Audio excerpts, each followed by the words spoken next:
بسم اللہ الرحمن الرحیم۔ حضور اقدس صلی اللہ علیہ وسلم کا بازار جا کر دعوت کو پیش کرنا۔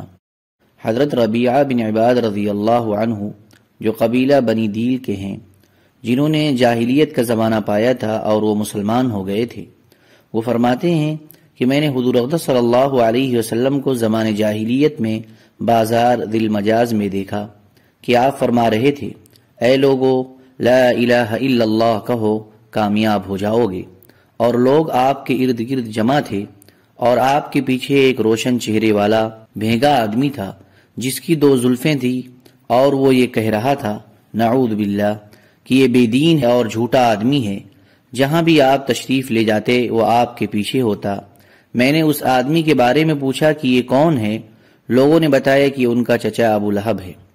ایک روایت میں یہ بھی ہے کہ آپ ابو لہب سے بھاگتے تھے اور وہ آپ کا پیچھا کرتا تھا۔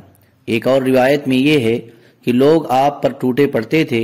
لوگوں میں سے میں نے کسی کو آپ کے سامنے بولتے ہوئے نہیں دیکھا، اور آپ مسلسل دعوت دیتے جاتے تھے اور خاموش نہیں ہوتے تھے۔ حضرت طارق بن عبداللہ رضی اللہ عنہ فرماتے ہیں کہ میں بازار ذی المجاز میں تھا کہ اچانک ایک نوجوان آدمی گزرا جس نے سرخ دھاریوں والا جوڑا پہنا ہوا تھا، اور وہ یہ کہہ رہا تھا، اے لوگو لا الہ الا اللہ کہو کامیاب ہو جاؤ گے۔ اور اس کے پیچھے ایک آدمی تھا جس نے اس نوجوان کے ایڑیوں اور پڈلیوں کو زخمی کر رکھا تھا، اور وہ کہہ رہا تھا کہ اے لوگو یہ جھوٹا ہے، اس کی بات مت مانو۔ میں نے پوچھا یہ کون ہے؟ کسی نے کہا یہ بنی ہاشم کا نوجوان ہے جو اپنے آپ کو اللہ کا رسول بتاتا ہے، اور دوسرا اس کا چچا عبد العزیٰ ابو لہب ہے۔ آگے حدیث اور بھی ہے۔ بنی مالک بن کنانہ کے ایک آدمی بیان کرتے ہیں کہ میں نے حضور اقدس صلی اللہ علیہ وسلم کو بازار ذی المجاز میں پھرتے ہوئے دیکھا۔ آپ فرما رہے تھے، اے لوگو لا الہ الا اللہ کہو کامیاب ہو جاؤ گے۔ وہ صاحب کہتے ہیں کہ ابو جہل آپ پر مٹی پھینکتا اور کہتا، خیال رکھنا یہ آدمی تمہیں تمہارے دین سے ہٹا نہ دے، یہ تو چاہتا ہے کہ تم اپنے خداؤں کو اور لات و عزیٰ کو چھوڑ دو، اور حضور اقدس صلی اللہ علیہ وسلم اس کی طرف کوئی توجہ نہ فرماتے تھے۔ راوی کہتے ہیں کہ میں نے عرض کیا کہ آپ حضور اقدس صلی اللہ علیہ وسلم کا حلیہ اور اس وقت کی حالت بیان کرنے۔ انہوں نے کہا کہ حضور اقدس صلی اللہ علیہ وسلم نے 2 سرخ دھاریوں والی چادریں پہنی ہوئی تھیں، آپ کا قد درمیانہ اور جسم بھرا ہوا، اور چہرہ انتہائی حسین، اور بال بہت کالے، اور آپ خود بہت گورے چٹے تھے، اور آپ کے بال پورے اور گنجان تھے۔ اور قبائل عرب پر دعوت کو پیش کرنے کے باب میں حضور اقدس صلی اللہ علیہ وسلم کا بازار عکاظ میں دعوت دینا پہلے صفحہ 123 پر گزر چکا ہے۔ حضور اقدس صلی اللہ علیہ وسلم کا اپنے قریبی رشتہ داروں پر دعوت کو پیش کرنا۔ حضرت عائشہ رضی اللہ تعالی عنہ فرماتی ہیں کہ جب یہ آیت وَأَنذِرْ عَشِيرَتَكَ الْأَقْرَبِينَ اور ڈر سنا دے اپنے قریب کے رشتہ داروں کو نازل ہوئی، تو حضور اقدس صلی اللہ علیہ وسلم نے کھڑے ہو کر فرمایا، اے فاطمہ بنت محمد، اے صفیہ بنت عبد المطلب، اے اولاد عبد المطلب، اپنی بیٹی اور پھوپھی کو اور دادا عبد المطلب کی اولاد کو مخاطب کر کے فرمایا، اللہ سے لے کر تمہیں کچھ دینے میں میرا کوئی زور نہیں چلتا، ہاں میرے مال میں سے جو چاہو مانگ سکتے ہو۔ حضرت علی رضی اللہ تعالی عنہ فرماتے ہیں کہ جب یہ آیت وَأَنذِرْ عَشِيرَتَكَ الْأَقْرَبِينَ نازل ہوئی تو حضور اقدس صلی اللہ علیہ وسلم نے اپنے خاندان والوں کو جمع فرمایا۔ 30 آدمی جمع ہو گئے، سب نے کھایا پیا۔ حضرت علی رضی اللہ عنہ فرماتے ہیں کہ حضور اقدس صلی اللہ علیہ وسلم نے ان سے یہ فرمایا، تم میں کون ایسا ہے جو میرے قرضہ کی ادائیگی اور میرے وعدوں کے پورا کرنے کی ذمہ داری لیتا ہے؟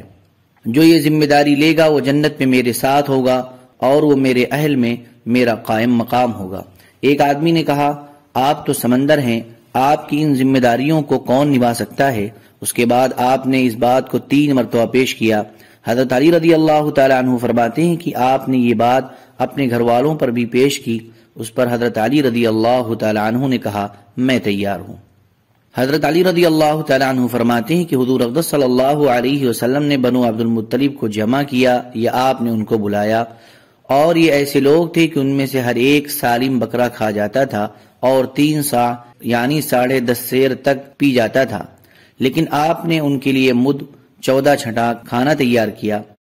انہوں نے خوب سیر ہو کر کھانا کھایا، کھانا اتنا ہی رہا جتنا پہلے تھا، اس میں کوئی کمی نہیں آئی، ایسا معلوم ہوتا تھا کہ جیسے اسے ہاتھ ہی نہ لگا ہو۔ پھر آپ نے ایک چھوٹا پیالہ منگوایا، جسے انہوں نے پیا تو وہ سیراب ہو گئے، اور وہ مشروب ویسے ہی باقی رہا جیسے کسی نے اسے ہاتھ ہی نہ لگایا ہو یا اسے کسی نے پیا ہی نہ ہو۔ اور آپ نے فرمایا، اے بنو عبد المطلب، مجھے تمہاری طرف خاص طور سے اور تمام انسانوں کی طرف عام طور سے بھیجا گیا ہے، اور تم میرا یہ معجزہ دیکھ چکے ہو کہ تم سب نے سیر ہو کر کھایا اور پیا، اور کھانے پینے میں کوئی کمی نہیں آئی۔ تم میں سے کون میرا بھائی اور میرا ساتھی بننے پر مجھ سے بیعت کرتا ہے؟ حضرت علی رضی اللہ عنہ فرماتے ہیں کہ کوئی بھی کھڑا نہ ہوا تو میں کھڑا ہو گیا، حالانکہ میں ان سب میں چھوٹا تھا۔ آپ نے مجھ سے فرمایا، بیٹھ جاؤ۔ آپ نے ان سے 3 مرتبہ یہ مطالبہ کیا، ہر دفعہ میں ہی کھڑا ہوتا رہا اور آپ مجھے فرما دیتے کہ بیٹھ جاؤ۔ تیسری مرتبہ آپ نے اپنا ہاتھ میرے ہاتھ پر مارا، یعنی مجھے بیعت کیا۔ حضرت علی رضی اللہ تعالیٰ عنہ فرماتے ہیں کہ جب یہ آیت وَأَنذِرْ عَشِيرَتَكَ الْأَقْرَبِينَ نازل ہوئی تو حضور اقدس صلی اللہ علیہ وسلم نے فرمایا، اے علی، بکری کی ایک دستی کا سالن بنا لو اور 1 سا یعنی 3.5 سیر آٹے کی روٹیاں تیار کر لو اور بنی ہاشم کو میرے پاس بلا لاؤ۔ اس وقت بنی ہاشم کی تعداد 40 یا 39 تھی۔ حضرت علی رضی اللہ عنہ فرماتے ہیں، بنی ہاشم کی جمع ہونے کے بعد حضور اقدس صلی اللہ علیہ وسلم نے کھانا منگوا کر ان کے سامنے رکھ دیا اور سب نے خوب سیر ہو کر کھایا، حالانکہ ان میں بعض ایسے بھی تھے جو اکیلا ہی سالم بکرا ماں شوربے کے کھا جائے۔ پھر آپ نے ان کو دودھ کا ایک پیالہ دیا، سب نے اس کو پیا اور سب سیراب ہو گئے۔ تو ان میں سے ایک نے کہا، ہم نے آج جیسا جادو کبھی نہیں دیکھا۔ لوگوں کا خیال ہے کہ یہ کہنے والا ابو لہب تھا۔ دوسرے دن حضور اقدس صلی اللہ علیہ وسلم نے فرمایا، اے علی، بکری کی ایک دستی کا سالن بنا لو اور 1 سا یعنی 3.5 سیر آٹے کی روٹیاں تیار کر لو اور دودھ کا ایک بڑا پیالہ تیار کر لو۔ حضرت علی رضی اللہ عنہ فرماتے ہیں، میں نے یہ سارا انتظام کر لیا۔ انہوں نے پہلے دن کی طرح سے خوب کھایا اور خوب پیا، اور پہلے دن کی طرح کھانا اور دودھ بچ گیا، ان میں برکت ہوئی۔ اس دن بھی ایک آدمی نے کہا، ہم نے آج جیسا جادو کبھی نہیں دیکھا۔ تیسرے دن حضور اقدس صلی اللہ علیہ وسلم نے پھر فرمایا، اے علی، بکری کی ایک دستی کا سالن بنا لو اور 1 سا آٹے کی روٹیاں تیار کر لو اور دودھ کا ایک بڑا پیالہ تیار کر لو۔ چنانچہ میں نے سب کچھ تیار کر لیا۔ آپ نے فرمایا، اے علی، بنی ہاشم کو میرے پاس بلا لاؤ۔ میں ان سب کو بلا لایا، ان سب نے کھایا اور پیا۔ حضور اقدس صلی اللہ علیہ وسلم نے ان کے کچھ کہنے سے پہلے ہی گفتگو شروع فرما دی اور فرمایا، تم میں سے کون ایسا ہے جو میرے قرضہ کی ادائیگی کی ذمہ داری لیتا ہے؟ حضرت علی رضی اللہ عنہ فرماتے ہیں، میں بھی چپ رہا اور باقی لوگ بھی چپ رہے۔ آپ نے دوبارہ یہی بات ارشاد فرمائی تو میں نے کہا، یا رسول اللہ، میں تیار ہوں۔ حضور اقدس صلی اللہ علیہ وسلم نے فرمایا، تم اے علی، یعنی اس کام کے لیے تم ہی مناسب ہو۔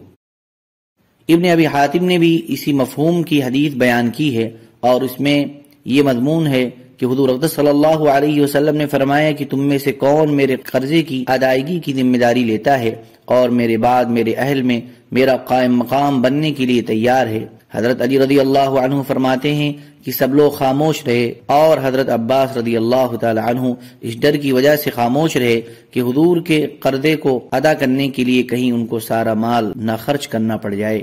حضرت علی رضی اللہ تعالی عنہ فرماتے ہیں، میں اس وجہ سے خاموش رہا کہ حضرت عباس مجھ سے عمر میں بڑے ہیں اور پھر خاموش ہیں۔ پھر آپ نے یہی بات دوبارہ فرمائی۔ حضرت عباس رضی اللہ تعالیٰ عنہ پھر خاموش رہے۔ جب میں نے یہ دیکھا تو میں نے کہا، یا رسول اللہ، میں تیار ہوں۔ حضرت علی رضی اللہ تعالیٰ عنہ فرماتے ہیں، میں اس ذمہ داری کے لیے تیار تو ہو گیا، لیکن میری شکل و صورت سب سے خستہ تھی اور میری آنکھیں چدھیائی ہوئی تھیں، پیٹ بڑا تھا، ٹانگیں پتلی تھیں۔ یہی حدیث مجمع پر دعوت پیش کرنے کے باب میں حضرت ابن عباس رضی اللہ تعالیٰ عنہ کی روایت سے ایک اور طرح صفحہ 118 پر گزری ہے۔ سبحان ربک رب العزت عما یصفون وسلام علی المرسلین والحمد للہ رب العالمین۔